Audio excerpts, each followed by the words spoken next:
최근 국민연금의 장부를 들여다보니 아주 흥미로운 변화가 포착됐습니다. 작년 한 해 미국 주식으로만 약 42조 8천억 원이라는 엄청난 수익을 올린 국민연금이 포트폴리오를 대대적으로 수정했는데요. 우리가 잘 아는 익숙한 기업들을 팔고 아주 낯선 기업을 대량으로 사들였습니다. 가장 눈에 띄는 건 반도체의 상징인 인텔과 아이들의 놀이터 로블록스를 과감히 덜어냈다는 점입니다. 대신 그 빈자리를 우주와 음악으로 채웠는데요. 특히 로켓늘그라는 생소한 이름의 우주기업이 국민연금의 새로운 파트너로 낙점되어 투자자들의 시선을 끌고 있습니다. 국민연금은 왜 십수년을 함께한 우량주들을 팔고 우주로 눈을 돌렸을까요?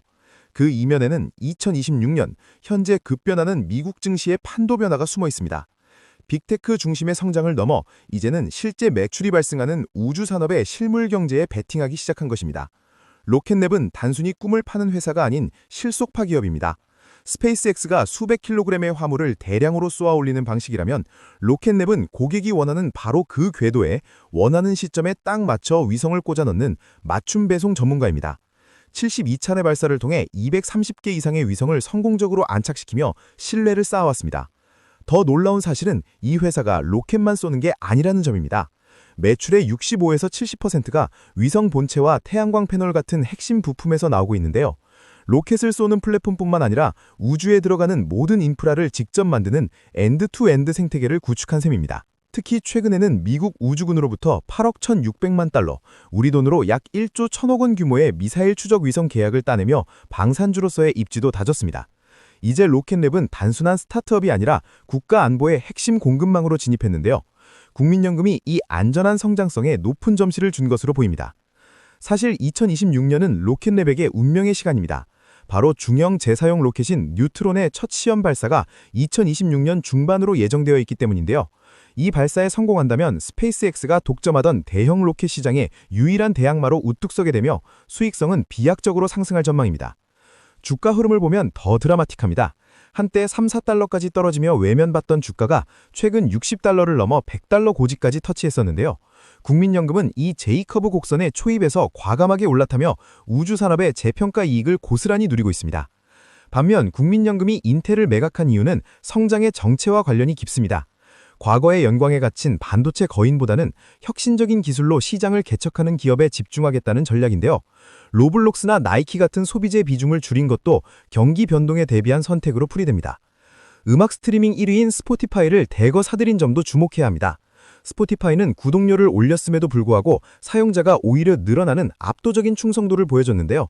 가격 결정권을 가진 독점적 플랫폼 기업에 투자하여 안정적인 현금 흐름을 확보하려는 의도입니다. 이런 국민연금의 행보는 개인 투자자들에게 중요한 이정표가 됩니다. 미국 주식에만 196만 조 원이라는 거대한 자금을 굴리는 국민연금이 어떤 섹터에 뉴머니를 집어넣는지를 보면 향후 1, 2년 뒤에 주도주가 무엇이 될지 힌트를 얻을 수 있기 때문입니다. 현재 로켓랩의 수주 잔고는 약 1조 5천억 원에 달합니다. 이는 당장 새로운 계약이 없어도 향후 2년간의 매출이 이미 보장되어 있다는 뜻인데요. 월가에서도 비싸지만 팔 이유는 없다는 평가가 나올 정도로 우주산업 내에서의 입지가 탄탄해지고 있습니다. 하지만 장밋빛 미래만 있는 것은 아닙니다. 우주산업은 발사 실패라는 치명적인 리스크가 항상 존재하는데요. 뉴트럴 로켓의 발사가 지연되거나 사고가 발생할 경우 주가는 큰 변동성을 보일 수 있습니다. 국민연금도 이러한 위험을 감수하고 분산 투자를 진행하는 것이죠. 게다가 스페이스X의 IPO 가능성도 변수입니다. 스페이스X가 상장되면 우주 섹터 전체에 엄청난 자금이 몰리겠지만 역설적으로 대장주로 자금이 쏠리며 로켓랩 같은 후발주자들이 일시적으로 소외될 가능성도 배제할 수 없습니다. 그럼에도 불구하고 로켓랩은 한국과도 깊은 인연이 있습니다. 올해 1월 말에 우리 우주화공청의 초소형 위성을 우주로 보낸 주인공도 바로 로켓랩의 일렉트론 로켓이었는데요. 글로벌 정부들이 스페이스X의 독점을 경계하며 로켓랩을 1순위 파트너로 낙점하고 있는 추세입니다. 2026년의 우주 발사 시장은 그야말로 춘추전국 시대입니다. 블루 오리진의 단락 착륙선 발사와 스페이스X의 스타쉽 화성 도전이 이어지는 가운데 로켓랩은 상업적 실익을 챙기는 가장 현실적인 대안으로 평가받으며 자신만의 영역을 확고히 가지고 있습니다. 국민연금은 로켓랩 외에도 레딧, 달러트리, 울타뷰타 같은 종목의 비중을 크게 늘렸는데요. 이는 기술주 편중에서 벗어나 실생활 밀착형 플랫폼과 소비재를 섞어 포트폴리오의 방어력을 높이려는 시도로 보입니다. 고수익과 안정성을 동시에 잡으려는 고도의 전략이죠. 결국 국민연금의 투자는 숫자로 증명되는 미래를 향하고 있습니다.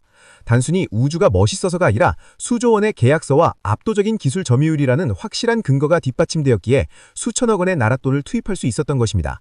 우리가 이번 이슈에서 얻어야 할 교훈은 투자의 세대 교체입니다. 영원한 1등 주식은 없으며 시장의 흐름에 따라 과감하게 낡은 것을 버리고 새로운 성장 엔진을 장착해야 합니다. 국민연금이 인텔을 팔고 로켓랩을 산 것처럼요. 이제 투자의 관점을 지구 밭으로 넓혀야 할 때가 온 것 같습니다.